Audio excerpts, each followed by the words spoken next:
Please friend, ನನ್ನ ಚಾನಲ್ನ subscribe ಮಾಡ್ಕೊಳ್ಳಿ ಆಯಿತಾ. ಬನ್ನಿ ಈಗ ಸೋಲುತ್ತಿದೆ ಮನಸ್ಸು ಏಕೋ ನಿನ್ನಡೆಗೆ ಮುಂದುವರೆದ 28ನೇ ಸಂಚಿಕೆ ಶುರು ಮಾಡೋಣ. ಸ್ಟಡಿ ರೂಮ್ ಒಳಗೆ ಬಂದ ಕರಣ್ ಹೋಗಿ ಕೃಷ್ಣಮೂರ್ತಿರವರು ಕುಳಿತಿದ್ದ ಚೇರ್ ಎದುರುಗಡೆ ಇದ್ದ ಚೇರ್ನಲ್ಲಿ ಕುಳಿತುಕೊಳ್ಳುತ್ತಲೇ, ಬಾವ, ನಿಮ್ಮ ಹತ್ರ ಒಂದು ವಿಷಯ ಮಾತಾಡಬೇಕಾಗಿತ್ತು, ತುಂಬ ಅರ್ಜೆಂಟ್ ಬಾವ ಎಂದು ಕೃಷ್ಣಮೂರ್ತಿಯವರನ್ನು ನೋಡುತ್ತಾ ಹೇಳುತ್ತಾನೆ. ಕೃಷ್ಣಮೂರ್ತಿಯವರು, ಏನು ಹೇಳು ಕರಣ್, ಯಾವ ವಿಷಯದ ಬಗ್ಗೆ ನೀನು ಮಾತಾಡಬೇಕಾಗಿತ್ತು? ಕರಣ್, ಬಾವ, ನಿಮಗೆ ಗೊತ್ತು ತಾನೆ, ನಾನು 1 ಮಂತ್ ಹಿಂದೆಯೇ ನಿಮಗೆ ಬೆಂಗಳೂರಿನಲ್ಲಿರುವ ಅನಯ ಇಂಡಸ್ಟ್ರೀಸಲ್ಲಿ ಎಂಪ್ಲಾಯ್ ಆಗಿ ಕೆಲಸಕ್ಕೆ ಸೇರಿಸಿ ಎಂದು ಕೇಳಿದ್ದೆ. ಆವತ್ತಿಂದನೂ ನೀವು ಯಾವುದೇ ಅಪ್ಡೇಟ್ ಸಹ ನನಗೆ ಕೊಟ್ಟಿಲ್ಲ.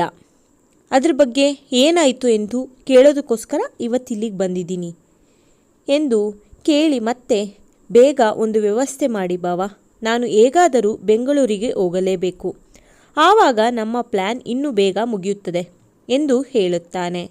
ಕೃಷ್ಣಮೂರ್ತಿರವರು ಕರಣ್ನ ಎಲ್ಲ ಮಾತನ್ನು ಕೇಳಿ, ಕರಣ್, ನಾನು ಅದಕ್ಕೋಸ್ಕರನೇ ವೆಯ್ಟ್ ಮಾಡ್ತಾ ಇದ್ದೀನಿ, ಅಲ್ಲಿ ನಮನ್ಗೆ ಎಲ್ಲ ವ್ಯವಸ್ಥೆ ಮಾಡಲು ಸಹ ಹೇಳಿದ್ದೇನೆ, ಆದಷ್ಟು ಬೇಗ ನೀನು ಅಲ್ಲಿಗೆ ಹೋಗಬಹುದು, ಬೇಗ ನಾನು ಅದರ ವ್ಯವಸ್ಥೆ ಮಾಡಿಸ್ತೇನೆ, ಸೊ ಇನ್ನು ಸ್ವಲ್ಪ ಕಾಯಿ ಅಷ್ಟೇ ಎಂದು ಹೇಳುತ್ತಾರೆ.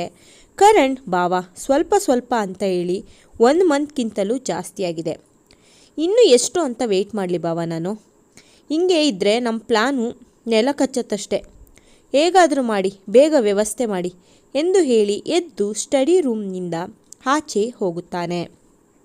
ಅವನು ಹೋಗುತ್ತಲೇ ಕೃಷ್ಣಮೂರ್ತಿಯವರು ತಮ್ಮ ಫೋನ್ ತೆಗೆದುಕೊಂಡು ನಮನ್ಗೆ ಕಾಲ್ ಮಾಡುತ್ತಾ, ಹೆಲೋ ನಮನ್, ಕರಣ್ ಜಾಬ್ ಬಗ್ಗೆ ಏನಾಯಿತು?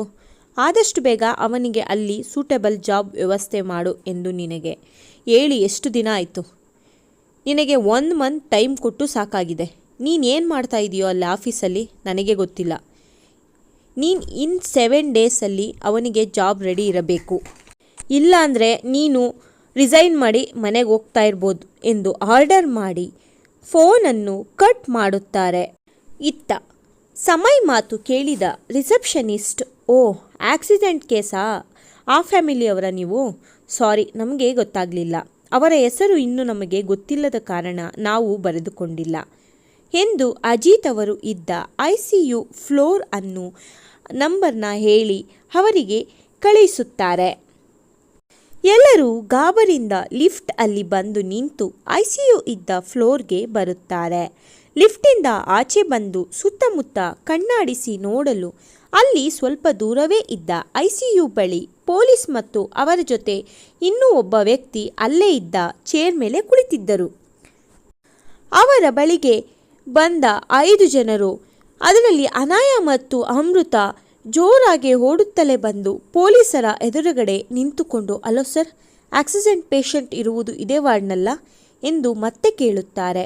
ಅವರು ಎಂದು ಹೇಳಿದ ತಕ್ಷಣ ಅವರ ಹತ್ತಿರಕ್ಕೆ ಹೋಗುವ ಅಮೃತ ಮತ್ತು ಅನಾಯ, ಸರ್ ಏನಾಗಿದೆ ಸರ್, ಅವರಿಗೆ ಹುಷಾರಾಗಿ ಇದ್ದಾರೆ ತಾನೆ, ಪ್ರಾಣಕ್ಕೆ ಯಾವುದೇ ರೀತಿಯ ಅಪಾಯ ಇಲ್ಲ ತಾನೆ, ಪ್ಲೀಸ್ ಹೇಳಿ ಸರ್ ಎಂದು ಒಂದೇ ಉಸಿರಿಗೆ ಪೊಲೀಸರ ಬಳಿ ಪ್ರಶ್ನೆ ಮಾಡುತ್ತಾರೆ. ಪೊಲೀಸರು, ನಮಗೂ ಸರಿಯಾಗಿ ಗೊತ್ತಿಲ್ಲ ಕಣಮ್ಮ, ಡಾಕ್ಟರ್ ಇನ್ನೂ ಏನೂ ಹೇಳಿಲ್ಲ, ಒಳಗಡೆ ನಿಮ್ಮ ಡಾಕ್ಟರ್ ಬರುವವರೆಗೂ ಕಾಯಬೇಕು ಅಷ್ಟೇ, ಒಳಗಡೆ ಟ್ರೀಟ್ಮೆಂಟ್ ನಡೀತಾ ಇದೆ ಪೇಷಂಟ್ಗೆ ಎಂದು ಹೇಳುತ್ತಾರೆ.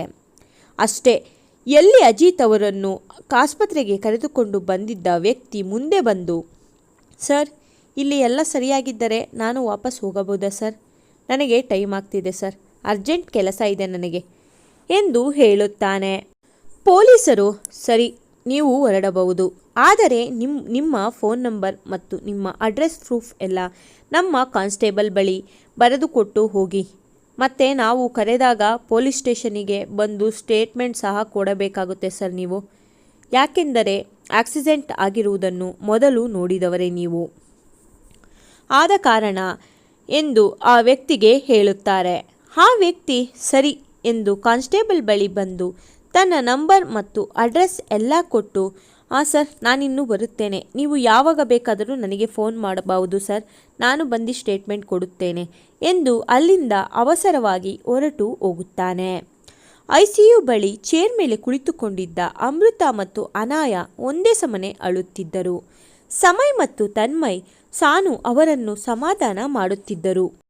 ಅನಾಯ ಮತ್ತು ಅಮೃತನನ್ನು ನೋಡಿ ಅವರು ಅಳುತ್ತಿದ್ದ ರೀತಿ ನೋಡಿಯೇ ತಿಳಿದು ಹೋಗಿತ್ತು ಅವರು ಪೇಷಂಟ್ನ ಫ್ಯಾಮಿಲಿಯವರು ಎಂದು. ಆದ್ದರಿಂದ ಅವರ ಬಳಿ ಬಂದ ಪೊಲೀಸ್ನವರು ಅಮೃತ ಮತ್ತು ಅನಾಯನನ್ನು ನೋಡಿ, ಅವರು ನಿಮಗೆ ಏನಾಗಬೇಕು? ಅವರಿಗೆ ಯಾವುದಾದರೂ ಆರೋಗ್ಯ ಸಮಸ್ಯೆ ಇತ್ತಾ? ಅವರಿಗೆ ಯಾರಾದರೂ ವಿರೋಧಿಗಳಿದ್ದರಾ ಎಂದು ಇನ್ವೆಸ್ಟಿಗೇಷನ್ ಮಾಡಲು ಶುರು ಮಾಡುತ್ತಾರೆ. ಅಮೃತ ಅಳುತ್ತಲೇ, ಸರ್, ಅವರು ನನ್ನ ಡ್ಯಾಡ್. ಇಲ್ಲ ಸರ್, ಅವರಿಗೆ ಯಾವುದೇ ರೀತಿಯ ಗಂಭೀರ ಆರೋಗ್ಯ ಸಮಸ್ಯೆ ಸಹ ಇರಲಿಲ್ಲ. ಸ್ವಲ್ಪ ಲೋ BP ಇದೆ ಅಷ್ಟೇ ಸರ್. ಅವರಿಗೆ ಯಾರೂ ವಿರೋಧಿಗಳು ಸಹ ಇಲ್ಲ ಸರ್. ನಮ್ಮ ಡ್ಯಾಡ್ ತುಂಬ ಒಳ್ಳೆಯವರು. ಅವರು ಯಾವತ್ತೂ ಯಾರಿಗೂ ತೊಂದರೆ ಕೊಟ್ಟವರಲ್ಲ ಸರ್ ಎಂದು ಹೇಳುತ್ತಾಳೆ. ಹೇಳಿ ಮತ್ತೆ ಅಳಲು ಶುರು ಮಾಡುತ್ತಾಳೆ. ಅಷ್ಟರಲ್ಲಿ ಪೊಲೀಸ್ ಅವರು ಸಹ ಪಕ್ಕ ಹೋಗಿ ನಿಲ್ಲುತ್ತಾರೆ. ICU ಡೋರ್ ಓಪನ್ ಮಾಡಿ ಡಾಕ್ಟರ್ ಸಹ ಆಚೆ ಬಂದಿದ್ದರು. ಡಾಕ್ಟರ್ ಆಚೆ ಬರುತ್ತಲೇ ಅನಯ ಮತ್ತು ಅಮೃತ ಎದ್ದು ಡಾಕ್ಟರ್ ಬಳಿ ಓಡಿ ಬರುತ್ತಾರೆ. ಬಂದು, ಡಾಕ್ಟರ್, ಏನಾಗಿದೆ ಡ್ಯಾಡ್ಗೆ ಎಂದು ಅಮೃತ ಕೇಳಲು ಅನಯ ಅಂಕಲ್ಗೆ ಎಂದು ಇಬ್ಬರು ಒಟ್ಟೊಟ್ಟಿಗೆ ಕೇಳುತ್ತಾರೆ. ತುಂಬ ಏಟೇನೂ ಆಗಿಲ್ಲ ಅಲ್ವಾ ಡಾಕ್ಟರ್? ಈಗ ಹುಷಾರಾಗಿದ್ದಾರೆ ತಾನೆ ಎಂದು ಒಂದೇ ಉಸಿರಿಗೆ ಇಬ್ಬರು ಅಳುತ್ತಾ ಕೇಳುತ್ತಾರೆ. ಅವರಿಬ್ಬರು ಹಾಗೆ ಒಟ್ಟೊಟ್ಟಿಗೆ ಕೇಳಿದ್ದೆ, ಡಾಕ್ಟರ್ ನೋಡಿ, ಅವರಿಗೆ ತಲೆಗೆ ಬಲವಾಗಿ ಪೆಟ್ಟು ಬಿದ್ದಿದೆ. ಒಂದು ಕಾಲು ಕೂಡ ಫ್ರ್ಯಾಕ್ಚರ್ ಆಗಿದೆ. ಕೈಗೆ ಸಹ ಬಲವಾಗಿ ಪೆಟ್ಟು ಬಿದ್ದಿದೆ. ಈಗಲೇ ಏನು ಹೇಳಲು ಆಗುವುದಿಲ್ಲ. ಅವರಿಗೆ ಪ್ರಜ್ಞೆ ಸಹ ಇಲ್ಲ. ಪ್ರಜ್ಞೆ ಬಂದ ನಂತರ ಏನಾದರೂ ಹೇಳಬಹುದು. ನೀವು ಸ್ವಲ್ಪ ಧೈರ್ಯ ತೆಗೆದುಕೊಳ್ಳಿ ಆಯಿತಾ? ನೀವು ದೇವರ ಬಳಿ ಕೇಳಿಕೊಳ್ಳಿ, ಬೇಗ ಪ್ರಜ್ಞೆ ಬರಲಿ ಎಂದು ಹೇಳಿ ಅಲ್ಲಿಂದ ಹೊರಟು ಹೋಗುತ್ತಾರೆ. ಡಾಕ್ಟರ್ ಮಾತು ಕೇಳಿ ಇಬ್ಬರಿಗೂ ಆಕಾಶವೇ ಕಳಚಿ ತಲೆ ಮೇಲೆ ಬಿದ್ದಂತೆ ಆಗಿತ್ತು. ಕಾರಣ, ಈ ಪ್ರಪಂಚದಲ್ಲಿ ಅಜಿತ್ ಅವರನ್ನು ಬಿಟ್ಟು ಅವರಿಬ್ಬರನ್ನು ಪ್ರೀತಿಯಿಂದ ಕಾಳಜಿ ಮಾಡಿ ನೋಡಿಕೊಳ್ಳುವವರು ಬೇರೆ ಯಾರೂ ಇರಲಿಲ್ಲ. ಅನಯಾಗೆ ಅಪ್ಪ ಅಮ್ಮನ ಸ್ಥಾನವನ್ನು ತುಂಬಿದವರು ಅವರು. ಅಮೃತಾಗೆ ಅಮ್ಮನ ಕೊರತೆ ಬಾರದಂತೆ, ನೆನಪು ಸಹ ಬರದಂತೆ ನೋಡಿಕೊಂಡಿದ್ದರು. ಆದರೆ ಇಂದು ಪ್ರಜ್ಞೆಯೇ ಇಲ್ಲದಂತೆ ಹಾಸ್ಪಿಟಲ್ ಬೆಡ್ನಲ್ಲಿ ICUನಲ್ಲಿ ಮಲಗಿರುವ ಅಜಿತ್ ರವರನ್ನು ನೋಡಿ ಅನಯ ಮತ್ತು ಅಮೃತಾಗೆ ದಿಕ್ಕೇ ತೋಚದೆ ಕಣ್ಣು ಕಟ್ಟಿ ಕಾಡಿನಲ್ಲಿ ಬಿಟ್ಟಂತೆ ಆಗಿತ್ತು. ಸಮಯ್ ಮತ್ತು ತನ್ಮಯ್ ಸಾನು ಅವರಿಬ್ಬರನ್ನು ಹಿಡಿದುಕೊಂಡು ಬಂದು ಚೇರ್ ಮೇಲೆ ಕೂರಿಸುತ್ತಾ, ನೋಡಿ, ಇಬ್ಬರು ಗಾಬರಿ ಆಗಬೇಡಿ. ಅಂಕಲ್ಗೆ ಏನೂ ಆಗುವುದಿಲ್ಲ. ನಾವು ನಿಮ್ಮ ಜೊತೆ ಇದ್ದೀವಿ ತಾನೆ, ಯಾಕೆ ಇಷ್ಟೊಂದು ಹೆದರುತ್ತಿದ್ದೀರಾ? ಅವರು ಬೇಗ ಹುಷಾರಾಗುತ್ತಾರೆ ಎಂದು ಸಮಾಧಾನ ಮಾಡಲು ಪ್ರಯತ್ನಿಸುತ್ತಿರುತ್ತಾರೆ. ಅಷ್ಟರಲ್ಲಿ ICU ಒಳಗೆ ಇದ್ದ ನರ್ಸ್ ಅವಸರವಾಗಿ ಬಾಗಿಲು ತೆಗೆದು ಆಚೆ ಬರುತ್ತಾ, ಡಾಕ್ಟರ್, ಪೇಷಂಟ್ಗೆ ಪ್ರಜ್ಞೆ ಬಂದಿದೆ, ಬೇಗ ಬನ್ನಿ. ಅವರು ಹೇಗೇಗೋ ಹಾಡ್ತಾ ಇದ್ದಾರೆ. ಡಾಕ್ಟರ್, ಬೇಗ ಬನ್ನಿ ಎಂದು ಕೂಗಿಕೊಳ್ಳುತ್ತಾ ಡಾಕ್ಟರ್ ಕ್ಯಾಬಿನಿನತ್ತ ಹೋಗುತ್ತಾಳೆ. ಅಷ್ಟರಲ್ಲಿ ಡಾಕ್ಟರ್ ಸಹ ತನ್ನ ಕ್ಯಾಬಿನಿನಿಂದ ಆಚೆ ಬಂದು ICU ವಾರ್ಡ್ ಒಳಗೆ ಹೋಗುತ್ತಾರೆ. ಡಾಕ್ಟರ್ ಮತ್ತು ನರ್ಸ್ ಒಳಗೆ ಹೋಗಿದ್ದು ನೋಡಿದ ಇವರೆಲ್ಲರಿಗೂ ತಕ್ಷಣ ಓಡಿ ಬಂದು ICUನ ಬಾಗಿಲ ಬಳಿ ನಿಂತುಕೊಂಡು ಗ್ಲಾಸ್ನ ಮೂಲಕ ಒಳಗೆ ನೋಡಲು ಅಜಿತ್ ಅವರಿಗೆ ತಲೆಗೆ ಬ್ಯಾಂಡೇಡ್ ಕಟ್ಟಿರುವುದು, ಮೂಗಿಗೆ ಮಾಸ್ಕ್ ಹಾಕಿರುವುದು, ಕೈಗೆ ಸೂಜಿ ಚುಚ್ಚಿರುವುದು ನೋಡಿದ ಅನಯ ಮತ್ತು ಅಮೃತ ತಮ್ಮ ಅಳು ಇನ್ನೂ ಜೋರು ಮಾಡುತ್ತಾರೆ. ಅಳುತ್ತಲೇ, ಅಂಕಲ್, ಡ್ಯಾಡ್, ಏನಾಗಿದೆ ನಿಮಗೆ? ಎದ್ದೋಳಿ ಬೇಗ ಎಂದು ಅಳುತ್ತಲೇ ಅನಯನನ್ನು ಸಮಯ್ ತನ್ನ ತೋಳಿನಿಂದ ಬಳಸಿ, calm down Anaya, please ಅಳಬೇಡಿ, uncle ಬೇಗ ಹುಷಾರಾಗ್ತಾರೆ. ನೀವು ಹೀಗೆ ಅಳ್ತಾ ಇದ್ದರೆ ನೀವು ಹುಷಾರ್ ತಪ್ಪುತ್ತೀರಾ ಅಷ್ಟೇ. ಆಮೇಲೆ ಅಂಕಲ್ನ ಕೇರ್ ಯಾರು ಮಾಡ್ತಾರೆ ಎಂದು ಹೇಳುತ್ತಾನೆ. ಅನಯ ದುಃಖ ತಡೆಯಲಾಗದೆ ಸಮಯ್ನನ್ನು ಗಟ್ಟಿಯಾಗಿ ತಬ್ಬಿ ಅವನ ಎದೆಯಲ್ಲಿ ತನ್ನ ಮುಖವನ್ನು ಮುಚ್ಚಿಕೊಳ್ಳುತ್ತಾ, ಅಜಿತ್ ಅಂಕಲ್ಗೆ ಏನೂ ಆಗಲ್ಲ ಅಲ್ವಾ? ಅವರಿಗೆ ಏನಾದರೂ ಆದರೆ ನಮಗೆ ಪ್ರೀತಿಯಿಂದ ನೋಡಿಕೊಳ್ಳುವವರು ಯಾರೂ ಇರುವುದಿಲ್ಲ ಸಮಯವರೇ. ಅಮೃತಾಗಿಂತ ಹೆಚ್ಚು ನನಗೆ ಪ್ರೀತಿಯನ್ನು ತೋರಿಸಿದ್ದಾರೆ. ನನ್ನನ್ನು ಸ್ವಂತ ಮಗಳಿಗಿಂತ ಹೆಚ್ಚು ಪ್ರೀತಿಯಿಂದ ಸಾಕಿ ಬೆಳೆಸಿದ್ದಾರೆ. ಅವರಿಗೆ ಏನಾದರೂ ಆದರೆ ನಾವು ಅನಾಥರಾಗುತ್ತೇವೆ ಸಮಯವರೇ.